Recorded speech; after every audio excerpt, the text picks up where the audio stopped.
Nabi Ibrahim, Nabi Ibrahim, beliau melihat bulan, melihat bintang, melihat matahari, jadi dengan alam yang menemukan Tuhan, dengan alam yang menemukan Allah Subhanahu wa Ta'ala. Baik, kita mulai laju. Bak malam yang berbahagianya, jamaah yang Tuan cintai, kita akan membahas tentang masalah qudrah Allah Subhanahu wa Ta'ala. Tuan ulang tiga de bahawa sifat Allah qudrah ini adalah sifat yang disepakati oleh ulama Ahlus Sunnah wal Jamaah sebagai sifat setelah deretan wahdaniyah. Tentu jumlah sifat Allah satu pun manusia tidak ada yang tahu kecuali Allah Subhanahu wa Ta'ala. Oleh karenanya, untuk menghindari anggapan orang mengapa kita harus belajar hanya 20 sifat Allah, jawabannya 20 sifat itu hanyalah metode saja, bukan membatasi sifat Allah. Bukan. Berapa jumlah sifat Allah yang sebenarnya? Tidak satu pun orang yang tahu kecuali hanya Allah yang tahu. La ya'rifullah illa Allah. Tidak ada yang tahu tentang Allah kecuali Allah sendiri. Begitulah perkataan salah seorang mufti besar Mesir bernama Syekh Imam Al-Bajuri. Ya, maka oleh karena itu salah satu sifat 20 Allah itu namanya qudrah. Sebelum kita membahas definisi, dalil, bukti alam tentang qudrah, tentu terkadang orang bertanya, qudrah itu apa manfaat kita belajar qudrah? Manfaatnya adalah agar kita lebih memahami mana kuasa Allah, mana kuasa makhluk. Agar tentu kita lebih mendalami mana kuasa Allah, mana kuasa makhluk. Agar juga kita lebih peka mana kuasa Allah, mana kuasa makhluk. Jadi penting tidak Tengku belajar itu? Penting.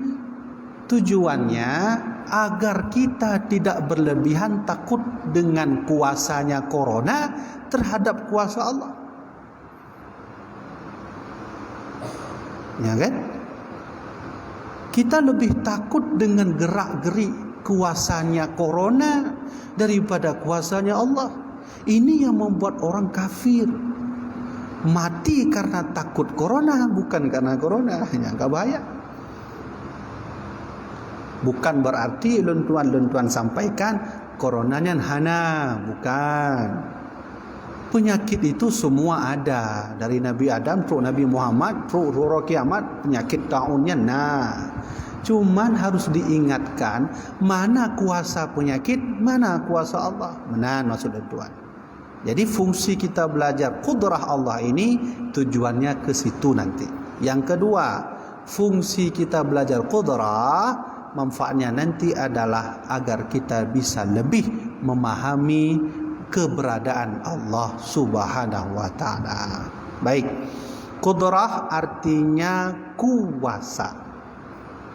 InsyaAllah tiada akan tuan tulis berubah bukti-bukti dalil dalam Al-Quran di papan tulis dan bukti ilmiah atau bukti akal kita.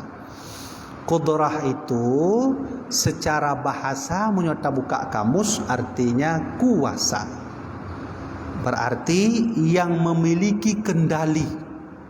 Namanya kuasa. Imam Ibnu Abbas, salah seorang sahabat Nabi yang ahli tafsir, beliau berkata, dinukil oleh Imam Ibnu Katsir dalam kitab Al-Quranul Azim, ketika Allah berfirman innallaha ala kulli syai'in qadir, Imam Ibnu Abbas menafsirkan ayat itu dengan kalimatnya annallaha ala kulli ibadihi. Innallaha ala kulli syai'in qadir, artinya segala sesuatu itu adalah Allah yang berkuasa. Imam Ibnu Abbas berkata, kalau begitu Allah berkuasa atas segala semua tentang hambanya. Mati hambanya, hidup hambanya, luas rizkinya, panjang umurnya, pendek tubuhnya, kapan ia akan berangkat untuk menuju kematian, semuanya adalah kuasa Allah. Demikianlah kata Imam Ibnu Abbas radhiyallahu anhuma. Yang kedua, qudrah definisinya menurut Imam Fakhruddin Ar-Razi